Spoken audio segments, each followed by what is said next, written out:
Welcome to the war zone. The silence of the off-season. It's shattered. The speculation, it's over. Absolutely over. We have been waiting for these 2026 regulations for years, hearing all the whispers, the fear-mongering. Oh, the doom and gloom. The cars will be 10 seconds slower. Exactly. Yeah. Well, the cars are finally on the tarmac in Bahrain, and let me tell you, the first set of numbers isn't just interesting, it is absolutely terrifying. It's a massive wake-up call. I mean, we aren't looking at drawings on a napkin anymore. This is hard data. And if you're a fan of, a close competitive grid, you might want to look away because what we saw has completely upended the narrative. Completely. We were told these cars would be boats. We were told the batteries would run out. We are going to tear all of that apart today. But first, we have to address the elephant in the room, or maybe the silver arrow that looks like it's about to pierce the heart of the competition. You're talking about Mercedes, and you are right to be alarmed. Before we really unleash the analysis, a quick disclaimer. This segment is part of our news coverage of recent F1 events. Right. Now let's get into the nightmare scenario for the rest of the grid. We are looking at a potential Mercedes domination that, I don't know, it feels like 2014 all over again. It does. It really feels like history is repeating itself. We have to look at the data from the race simulations, specifically Kimi Antonelli and George Russell. Kimi Antonelli, the rookie. He goes out for a race sim on a used C3 tire. That's the softest one they had for this test, by the way. Yeah, the softest. And you expect a rookie on softs to just kill the tire, right? You expect the times to fall off a cliff. Typically, yes. You'd see a degradation curve. You start fast, and then every lap you lose a tenth, 2/10. Yeah. Or with these new engines. But 50-50 split. Exactly. With that 50-50 electric split, you'd expect to see recharge laps. Right, the recharge lap. That was the big fear, that drivers push for one lap, then have to, drive like a grandma for 2 laps just to charge the battery. But look at Antonelli's run. It's insane. He does 9 laps in a row. Listen to these times. 39.8, 39.8, 39.7, 39.8. It's a flat line. A flat line. It was clockwork, a metronome. And that is what is sending a chill down the spine of every other team principal in that paddock. That consistency. Yeah. It proves Mercedes has solved the energy management puzzle right out of the box. Right out of the box. Let's just unpack that for a second, because I don't think people realize how insane that is. We're talking about an engine where nearly 500 horsepower is coming from the battery. To do 9 laps flat out without dipping in performance means they just aren't running out of juice. Precisely.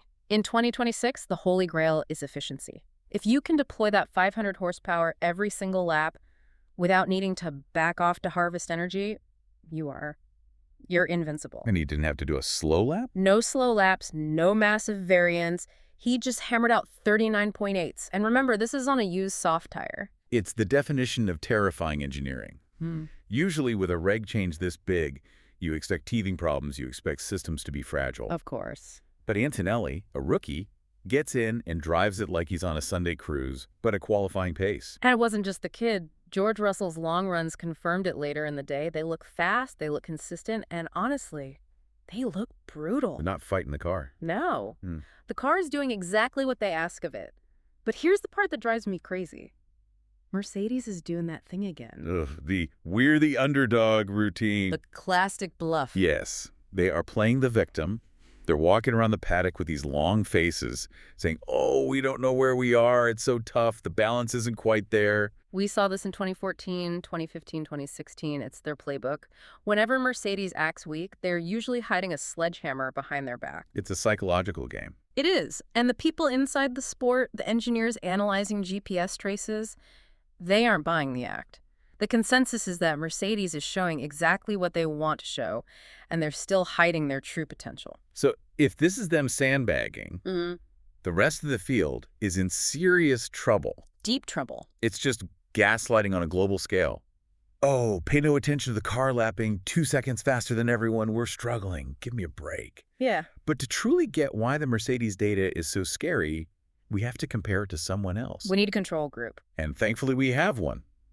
McLaren. McLaren provides the perfect reality check. I mean, they're not a backmarker team. They are contenders. Right. Oscar Piastri went out for a similar simulation, same time of day, similar conditions.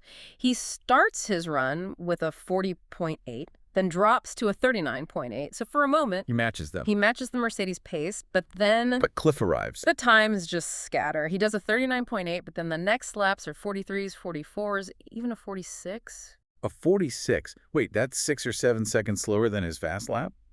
That's not racing. That's parking the bus. That is the reality of the 2026 regulations for most teams. That is the battery cliff. Wow. Piastri pushed to match the Mercedes time, drained his energy store, and then had to spend multiple laps driving significantly slower to regenerate that energy. That is the difference between winning a race and being a sitting duck. If you have to slow down by 5 seconds to recharge, you're just getting overtaken by everyone. You're defenseless. It exposes the volatility. See, McLaren isn't necessarily slow in peak performance, but they look volatile. They're fighting the car and the energy systems. Mercedes looks robotic. And in Formula One, robotic wins championships. Always. And just think about the driver experience. Yep. Piastri's in the cockpit, probably screaming internally because he has no deployment. He puts his foot down, and the power just isn't there. The battery is dry. Meanwhile, Antonelli is just cruising away. It's demoralizing. It shows McLaren hasn't quite figured out that harvesting ratio yet. It is also worth noting, though, that McLaren was running a different program. Lando Norris was out there deliberately driving in traffic. Yes, sitting behind Albon and Russell. Right. And that's a crucial detail. They were testing the dirty air effect. You know, how does the energy recovery system work when you can't get clean air into the cooling ducts? How does the car handle the wake? So McLaren is ticking boxes, doing the homework. They're validating their systems. But Mercedes isn't just ticking boxes, they are flexing muscles. So we have Mercedes looking untouchable and McLaren looking, well, let's just say realistic. But what about the cars themselves? The whole winter we heard these 2026 machines would be tractors. 10 seconds slower, F2 cars are faster. And the data from Bahrain just proved that was a lie. A total myth. And we can prove it with the numbers. Let's go back to Antonelli's run. He did a 39.8 on the C3 tire. Okay. Now, if we look at data from last year, in Free Practice 2, Antonelli did a 37.7 on the same compound. Okay, so 39.8 versus 37.7, that is a 2.1 second difference. 2 seconds. That's it. Yeah. After all the panic, all the headlines saying F1 was ruined, we are only 2 seconds slower in the very first week of testing. And you have to consider the context. The engine has way less power. The cars are heavier. To be within 2 seconds of the 2025 cars, which were the fastest in history, in the first real test, that's an engineering miracle. It really is. It puts the prowess of these teams into perspective. They clogged back that lap time so fast, it almost defies physics. Visually, it's different. They're slower in the corners because of the active aero and the weight, but the acceleration from that electric motor is instantaneous. So they make up the time elsewhere. On the straights and out of traction zones, they aren't sluggish boats. They are dragsters that can corner. So the narrative that F1 is getting slow is dead. Yeah. Buried. The cars are fast. But, and this is a massive but, just because the cars are fast doesn't mean the racing will be close. And here comes the really, really bad news. The gap between the top teams and the bottom teams. It's not a gap anymore. It's a canyon. It's an abyss. This is the Class A versus Class B divide, and it has exploded. I mean, we were used to the whole grid being covered by maybe 1.5 seconds in Q1. Those days are gone. Let's look at the numbers again. Lewis Hamilton, now in the Ferrari, which is still weird to say. Yeah. He was running simulations in the low 37s and high 39s. Solid pace. Then you look at Alex Albon in the Williams. Albon was starting his stints in the 41s. 39s versus 41s. That is a 2-second gap per lap. 2 seconds a lap is catastrophic in Formula One. Over a 50-lap race, that means the leader laps the midfield car not just once, but maybe twice. We aren't measuring gaps in tenths anymore. No, we're measuring them in multiple seconds. That just destroys the race strategy for the midfield. If you're 2 seconds slower, you can't undercut, you can't overcut, you can't defend. You are just traffic. You're a blue flag waiting to happen. It creates a 2-tier championship instantly. You'll have Mercedes, Ferrari, Red Bull, and McLaren in one race. And then way, way back. You have Williams, Haas, Alpine, and the rest fighting for scraps. And it's not just speed, is it? Yeah. It's the stability. The top cars look planted. The midfield cars, they look like they're wrestling a bear. Exactly. When you watch Albon, he's sawing at the wheel. The Williams lacks the downforce, which means he can't get on the power early, which means he can't harvest energy efficiently. It's a vicious cycle. Okay, let's do a quick report card on that midfield, because it's not all disaster. No, there are nuances. Williams, like we said, looks roughly 2 seconds off. That's tough. But Alpine is surprisingly positive. Really? Yeah, the team implies they're competitive within that midfield fight. Their data matches their simulations, which is half the battle. And Haas? Typical Haas, reliable, tons of laps. They're just grinding. They might not be fast, but they're there. But then we have the crisis point. Aston Martin. Aston Martin sounds like a disaster zone right now. The rumors coming out of that garage are not good. What's going on? They are behind, significantly behind. They've had reliability issues. They're constantly doing engine checks.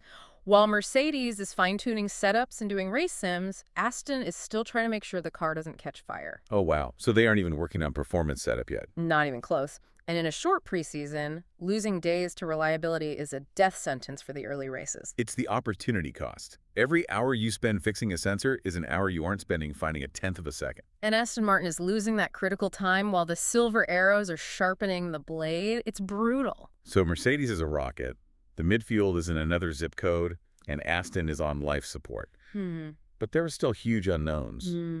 We've been talking Mercedes and Ferrari, but what about the world champion? What about Max Verstappen and Red Bull? The elephant in the room. Red Bull has been weirdly quiet. They did over 100 laps on day one, so the car works. But we have zero concrete data on Verstappen's true pace. It's eerie, isn't it? Usually Max goes out and bangs in a purple sector just to let everyone know he's the boss. This time, nothing. It's a black hole. We don't know if they're hiding 50 kilos of fuel or if they're struggling with the energy setup. Are they hiding everything or are they genuinely on the back foot? We just don't know. It's the scariest kind of silence. Because either they're broken or they are so confident they don't even need to show off. And Ferrari, we mentioned Hamilton. Yeah, Hamilton in red still looks weird. It does, but the stopwatch seems to like it. Hamilton's simulation was arguably the best of the bunch before it got cut short. He was hitting those high 37s. But the fuel loads. Fuel loads are the great deceiver. We just don't know. But the body language at Ferrari seems quietly confident. Vasseur isn't sweating. Okay, so we have all this data. Mercedes dominant, McLaren hitting walls, a massive gap, Red Bull hiding. But there's one theory you mentioned to me that could change everything. The trash can theory. The trash can theory. And this is the most important thing for you to remember. Everything we have just analyzed, all those lap times, the gaps, the panic come next week, in week 2 of testing, it might all go straight into the trash can. Why? How can hard data just become trash? Because week 1 of testing in a new regulation era is almost entirely about the power unit. It's about energy deployment, cooling, systems checks. The cars we saw, they're basic. They're launch spec. Because you're saying the aero packages are about to change. Drastically. Teams will bring major aero upgrades next week. They wanted to make sure the engine didn't blow up first. Now that they know the engines work, they will bolt on the real wings, the real floors. Complex stuff. The stuff that finds real lap time. The aero performance could swing the times by massive margins. So Mercedes might be winning the engine war of week 1. But Red Bull could show up next week with a spaceship that wins the aero war. Wow. This week was about the engine. Next week is about the car. The hierarchy could flip, but based on the engine data alone, Mercedes has a terrifying head start.